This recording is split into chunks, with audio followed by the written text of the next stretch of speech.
Welcome back to another episode of the Casey Campbell podcast. Casey Campbell with you, of course. Pleased to be joined by Conor Daly, the driver of the number 20 Bitnile Chevrolet for Ed Carpenter Racing in the NTT Data IndyCar Series. How's it going, Conor?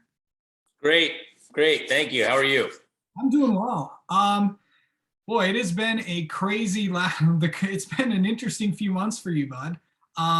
Just talk about everything that the last few months have been for you, leading up to last week's at St. Pete. Well, obviously, a bit of an up and down situation. Not really sure what was going to happen towards the end of the year, and then losing the U.S. Air Force was obviously a bit of a shame. But we had a great ride with those guys. 4 years of an incredible partnership. Met some of the most impressive human beings that I've ever really encountered in my life.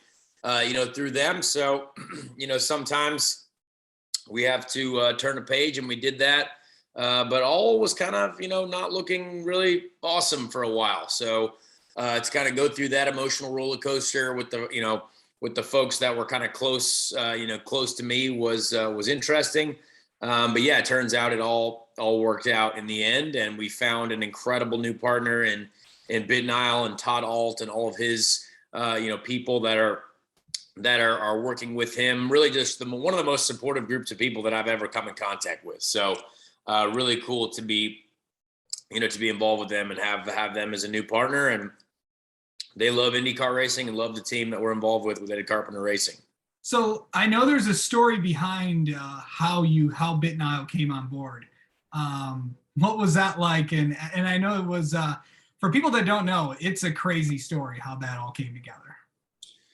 Yeah, for sure. I mean, it was kind of a random phone call that I received from a friend of ours, John Stewart, and he said, "Hey, would you happen to be in Vegas the December 18th weekend?"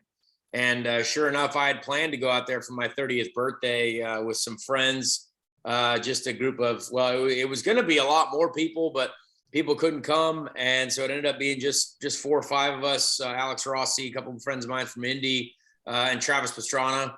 And yeah, we were out there and happened to be able to set up a meeting with Todd and a few of his folks that are involved with his companies. And yeah, I mean, realistically, we shook on a deal after the first meeting. So pretty interesting to be able to do that. Sometimes, I've talked to a lot of different people before and things like that end up never happening. And so it seemed, I believed him. I mean, the way he looked at me, it didn't seem like this guy was, that this guy was ever going to back out of it. And sure enough, it was all the hopes and dreams came true, which is great. And we have a job, and Todd's got an incredible, marketing, platform now with the IndyCar series that he can use and benefit his business from. All right.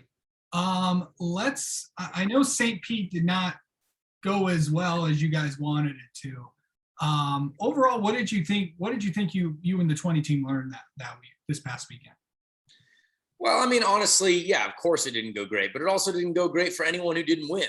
You know what I mean? There's only one winner, and yeah, if you're on the podium, that's awesome. In top 10, great. But everyone wants to win. So we didn't win. That's a shame. We didn't get the points that we wanted, but we learned a lot ourselves. I think IndyCar races, when you start at the back, you either throw a Hail Mary and it goes great and you end up, getting a lot further forward, or you don't. You know what I mean? I was looking at the strategy today, and, we made a call to pit at a certain time. And when Jimmy Johnson was in front of me on reds and we were on blacks, and that was a tough stint because we just, couldn't quite use that set of tires the way we wanted to with Jimmy in front of us there. So, it was tough to look at, but honestly, our race pace was stronger than it's been in a lot of times, and especially St. Pete. St. Pete last year was a real struggle for me personally, both physically and with the car. And the car was much better now. Was way happier driving it, and and we had, we just didn't nail it. So that's fine. I mean, I think we can be happy with setting the fastest lap of the race. We can be happy with some of the things that we learn for the future, because it's a very, very long season. So, and we can be happy that our teammate had a great race as well. So, There are many things there that are helpful. I think I know what happened in qualifying, me personally, that that stopped us from qualifying further up. So yeah. So I think there's a lot of things that we can't be happy with, but a lot of things that we know why, and we know how to use that going forward. So you're full time this year again, but now you're both full time with only one team, with the 20 team. How big is that for you guys? Because now you're only going to be focused on one car instead of going to another one. Yeah, I mean, it's way less awkward, that's for sure. I mean, taking your goods from one locker to another is always weird. It's like if you ask LeBron James to play for the Lakers one night, then the Clippers the next night, that's probably not you think that's crazy. So it's a much better scenario now. Very happy to be with one team. I do have to thank both teams though, and Ed Carpenter Racing and Carlin for letting me do what I did the last 2 years. I mean, Carlin gave me an incredible chance to be competitive in the few races that we got to do together. I mean, that's a very special experience and a very special time in my life that I will never forget. My first pole position with that team, their first and only pole position as a team, which is really special. And I really wish Trevor could still be a part of the IndyCar series. I think he's such an incredible team name, such a very prestigious team name, from Europe. And yeah, it was great. But now obviously focus forward with one team. And we have a lot of new opportunities ahead of us. We're going to have several races that we're all going to go to for the first time together. Even though this is my, third year with the team, it's going to be our first year at Toronto, first year at Texas together, first year at Iowa Gateway. And that's going to be a lot of fun. Yeah, for sure. And by the way, I wouldn't oblige to say this, but at time of recording, happy birthday to the boss man too. Indeed, yes. Ed is 1 year older now today, which is very exciting. He's still not a day above 29 and a half.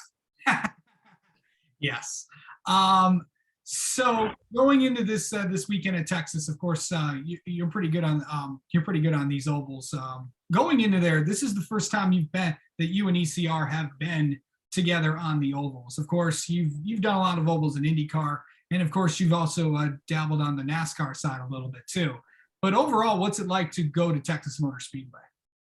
Very excited about it. Honestly, I love Texas Motor Speedway.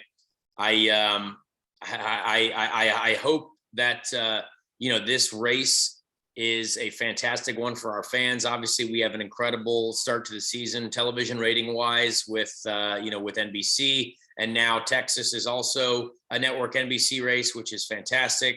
And we're fast, we're exciting at Texas. I wish it was a night race, but that's fine. But hopefully, the added downforce that we have this year can create a better race for us all across the board. And we have a test day, which is super important. For me to have a test day with this team, and my engineer Pete, he's never heard me describe what I like at Texas. You know what I mean? So we're gonna have to go through that together for the first time, and I really enjoy working with him. And so I can't wait to Texas is something that I've been looking forward to for the last couple months with this program. So I can't wait to get there. And honestly, what's hilarious, we just realized today, qualifying isn't a Park from A situation, like where we have to qualify what we're going to race. Yeah. So this is actually going to be the first time that I've started trimming that sucker out for qualifying at Texas in years. So I'm pumped for that. Yeah, for sure. It's going to be fun. You mentioned the TV ratings. Mentioned TV. It's going to be on NBC. Actually, most of the races are going to be on NBC this year. That's a big deal. And I think a lot of people are talking to me about how big of a deal that is.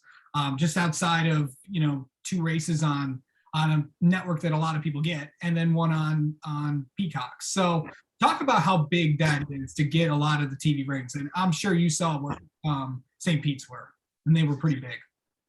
Yeah, I think it is great, and it's a positive thing. But I don't know where we find the other 3 million people that go watch the NASCAR race on Sunday. You know what I mean? It's a motorsport. NASCAR is great. IndyCar is also great. And I feel like if you like one or the other, how are you not watching both? You know what I mean? Or at least how is like half of those? So like, we just got to figure out, is it really truly the fact that these 3 million people that are that are watching the NASCAR, they had 4.5 million. We had 1.5 million, which is awesome, right? But where's that? How do we bring that slightly closer, right? So I think that's our next goal, right? Is just keep pumping it, keep pumping the commercials. How do we make sure that we pepper the folks that don't know that there's an IndyCar race to know that there is an IndyCar race that they want to watch?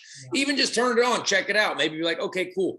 Do I have time to watch this one right now? Maybe not, but boy, am I going to watch the next one. You know what I mean? So I think building this type of momentum early on with a lot of good ratings early is only going to help the Indy 500 as well, because we know a lot of people are going to watch that, but we want to make sure that that number is high, if not the absolute highest it's ever been. You know what I mean? So that's something we want to continue to strengthen. And what NBC has done, I think, is great for us. The TV package is fantastic. We've got great commentators, great people there. So we just need to keep building it. And it's going to take a lot of work for us to get more and more people to watch. I just hope, I mean, every time we wait for these ratings, we're just hoping and praying that it's, whatever we're doing is working. So, and thankfully this one was good. Yeah, it was very, very good. And you mentioned NASCAR a little bit. Will we see you in NASCAR this year? I don't know. I certainly hope so. I'm trying to do, as much as I can. Would love to do a couple truck races as well this year. Would love to do the Cup race at the Indy GP circuit. That would be a lot of fun. So who knows if we can actually make that happen logistically and respectfully to my IndyCar program, obviously, as well. So who knows? Yeah, it's of course we'd love to see you. Of course, you're full-time IndyCar, but we'd love to see you on the NASCAR side a little bit too. So it's good stuff as always. But let's talk about Texas for a second. What's the biggest thing you want to see out of this team and yourself this week, in a few weeks at Texas? Well, I think we have to qualify well enough to take advantage of, right? I think for me, Texas qualifying has always been a real challenge.